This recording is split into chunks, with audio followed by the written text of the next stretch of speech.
All right, we're here talking about Monster Boy. I found out a little bit about the game before playing the demo and was told that this started off as something completely different. Well, not 100% different, but it started with a Kickstarter for Flying Hamster 2.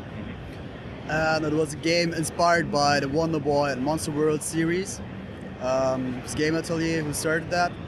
And we knew them before and always wanted to work together. And then we saw the Kickstarter and started to get in touch with them and thought it's a cool project to work together on. Yeah.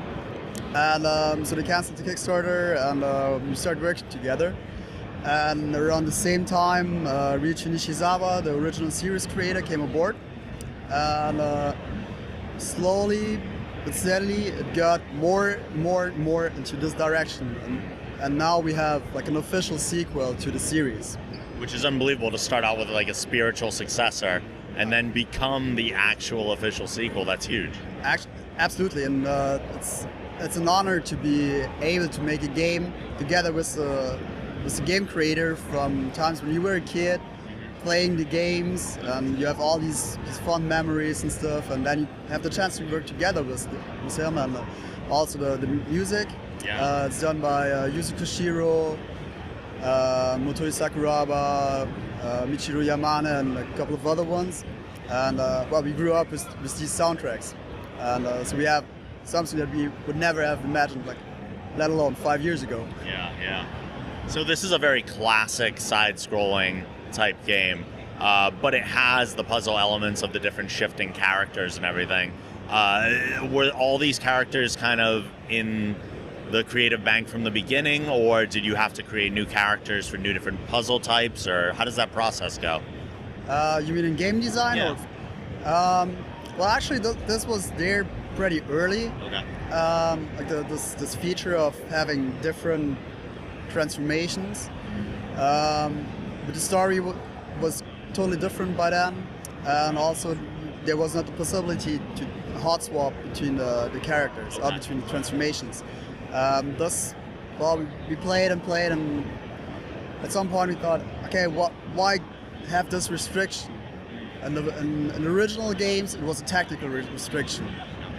Nowadays, well, there's almost no tactical restriction. So, thought, okay, maybe it's better to give player the freedom to change whenever he wants, and also like design the puzzles in that way. So you have to start with a certain character to do this, or with a certain transformation, and then you have to transform with another one to do that, and combine it. So with the characters, did you design their abilities around the type of animal that you wanted, or was it the other way around? You kind of chose the animals you wanted and said, well, that would work for this, and then this, and... It's hard to say. It's already some time ago. The game is in development for 4 years already. Oh, wow. And well, also the graphics changed like, I think 3 or 4 times. Wow. If you look up the Kickstarter, it looks totally different. Yeah. And I think it was a very organic process. So also around the time of the Kickstarter, there were almost all characters already, almost all transformations. It's always the same character. Mm-hmm. It's always Jin. Sure. Who gets transformed into other transformations. And when are we planning on releasing Monster Boy to the public? Yeah, that's a big question everybody asks, and I'm so sorry I can't tell you a release date yet, but we're working as hard as we can. We're making a sim ship on PS4, on Xbox One, and on Switch, which is quite a challenge as well. There will be a couple of really amazing announcements, hopefully soon.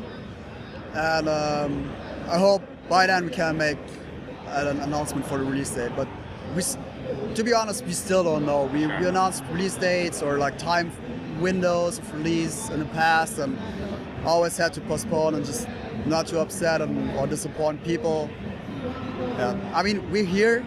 We're showing the game, people enjoy it, and we're showing that it's really making progress. If you have been at PAX East, for example, the character was still, like the human form was still different, the backgrounds were a bit different, so we're making lots of cosmetic upgrades and changes, improvements.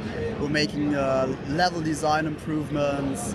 We had, for example, I was just finishing my review pass with Thomas, who's the executive producer, together with me on the game. And we played the whole game through from beginning to the end, turning every stone, looking at everything, thinking about, okay, do we keep this? Is it good? Is it bad? Do we have to change something? And this review pass took like almost a month. So for 1 hour of gameplay was 5, 6, 7, 8 hours of work. And lots of discussions, lots of analyzing, and so in the end, I think there were 2 or 3 locations that we completely ditched, and we're building from scratch because they were okay, but we thought, okay, no, it could be better, and so we want to deliver the best experience we can for players. And I mean, the thing is also people are waiting for 23 years for a new game in the series, so if they wait a couple months more, I think it'll pay off. Yeah. It won't be that hard. So if people are looking for more info on the game, where can they get it? On www.monsterboy.com. That's our development blog, or just follow us on Twitter, on Facebook, on Instagram, or we will be rebuilding our website. Right now it's kind of cheesy. It's almost 10 years old, so we got to do that again, and we'll make some improvements there as well, so people can also go on our website to find out more about our games and more up to date as well. Awesome. Well, thank you so much. Thank you.